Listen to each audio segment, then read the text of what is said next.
Bonjour à tous et bienvenue sur la chaîne du Monde de Lily. Aujourd'hui, je vais vous présenter un tarot, alors qui n'est pas récent du tout, hein, mais que je n'avais pas. Et donc, je me suis dit que je vais quand même le présenter, même si la plupart des personnes l'ont, parce qu'il y a quand même quelques débutants peut-être qui recherchent des tarots qui ne soient pas très difficiles, accessibles et agréables. Et alors j'ai pensé à celui-ci parce qu'effectivement il coche toutes les cartes en fait pour les gens qui débutent. Peut-être mis à part une ou deux, trois choses qui ne sont pas évidentes, mais bon, c'est pas ce qu'il y a de plus important. Et là, je parle surtout des majeurs qui ont été renommés, mais c'est pas trop gênant. Voilà. Alors, ça s'appelle le tarot de la magie verte. J'ai pas la boîte, là, parce que c'est une très grosse boîte. Il se présente, alors il y a un petit livret qui se présente comme ceci. Enfin, quand je dis petit, il n'est pas petit, justement, il fait 237 pages, c'est pas... C'est quand même un bon bouquin. Hein. Il est d'Anne Moura, illustré par Kiri Ostergaard Léonard. Bon, j'espère que je ne prononce pas trop mal. Alors, je vais vous lire ce qui est écrit derrière. Découvrez le monde merveilleux de la magie verte, où esprits de la terre, fées et élémentaux vous connecteront aux énergies naturelles et aux pratiques des anciennes religions. Entrez en osmose complète avec les êtres spirituels de la nature, le Cid, la sorcière, la grande prêtresse, le dieu cornu, ou encore le roi de chêne. Cet oracle, magnifiquement illustré par l'artiste Kiri Ostergaard Léonard, dévoile une sagesse énergétique et de précieux conseils qui vous aideront à trouver les réponses à vos questions. Grâce au livre d'accompagnement, vous trouverez la signification et la symbolique de chacun des arcanes majeurs et mineurs, vous permettant ainsi de réaliser des tirages inspirants et éclairants en connexion avec les énergies magiques de la nature. Voilà. Alors, comment se présente ce guidebook? Avec un sommaire, bien évidemment, une introduction, une brève histoire du tarot. Donc, ça aussi, c'est intéressant pour les gens qui ne connaissent pas du tout le tarot. On vous explique justement comment est né le tarot, etc. Voilà.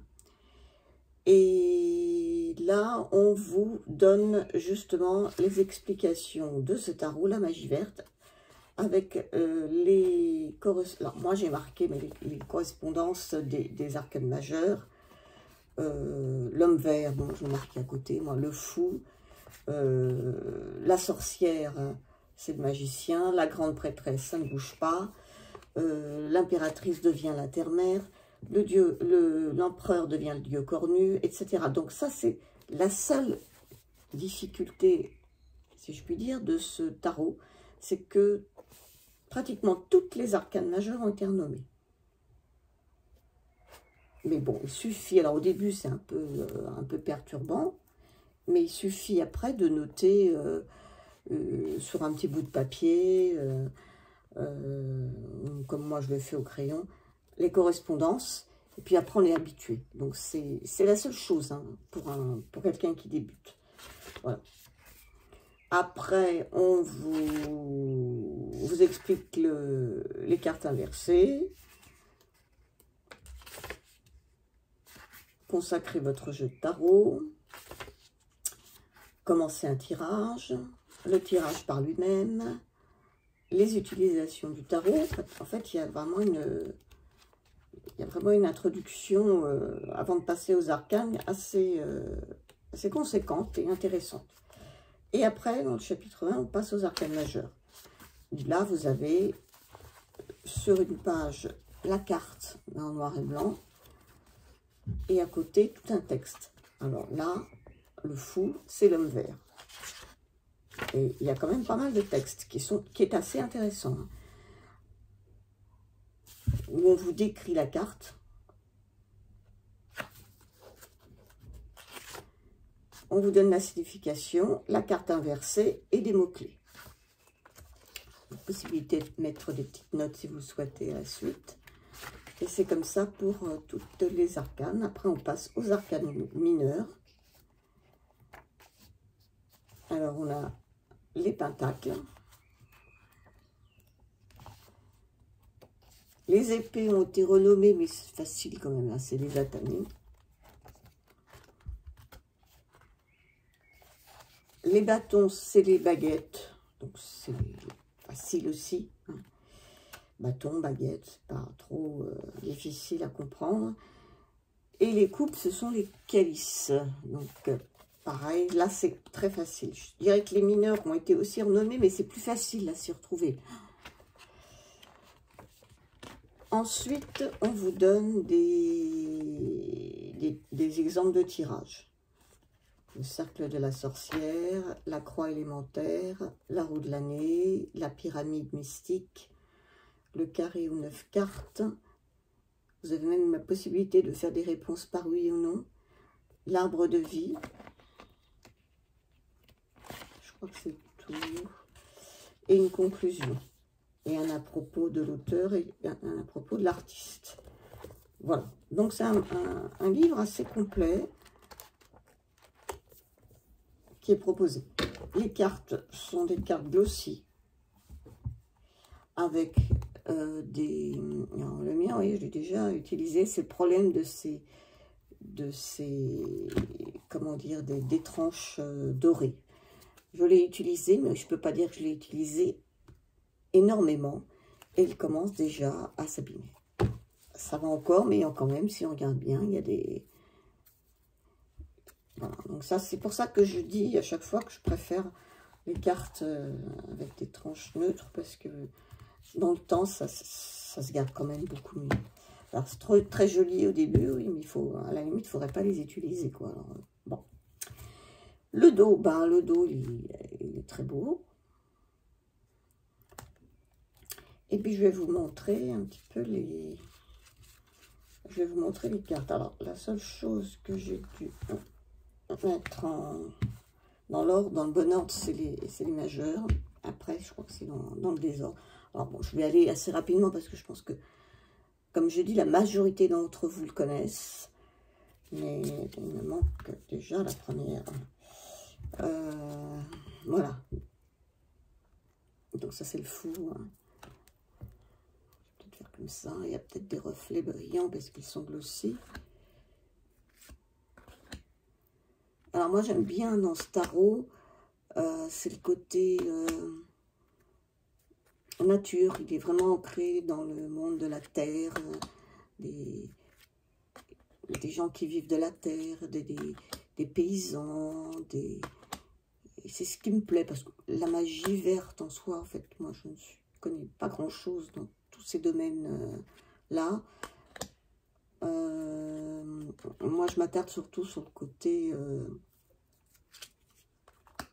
nature, qui est très présent là-dedans. Et donc, les illustrations sont très parlantes pour un débutant, justement.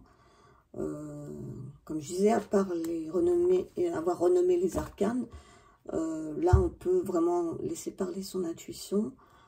Et c'est vraiment simple pour débuter le tarot et agréable en plus. Voilà.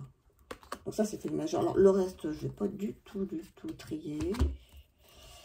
Mais c'est pareil pour les mineurs, quoi. C'est des scènes de vie, quoi. C'est des choses quand même simples à comprendre.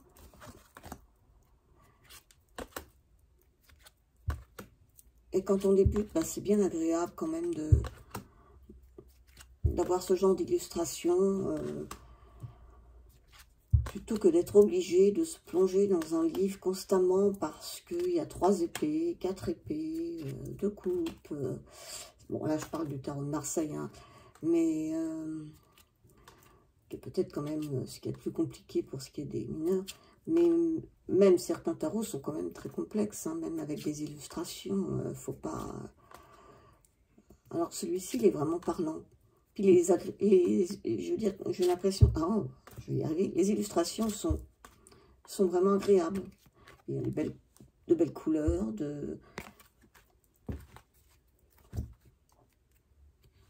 on peut se plonger dans les cartes un peu, c'est bien. Alors, il est connu, hein, beaucoup long, je crois.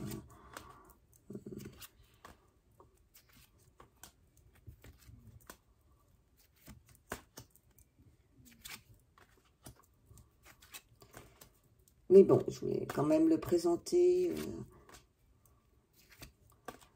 au cas où certains ne l'auraient pas.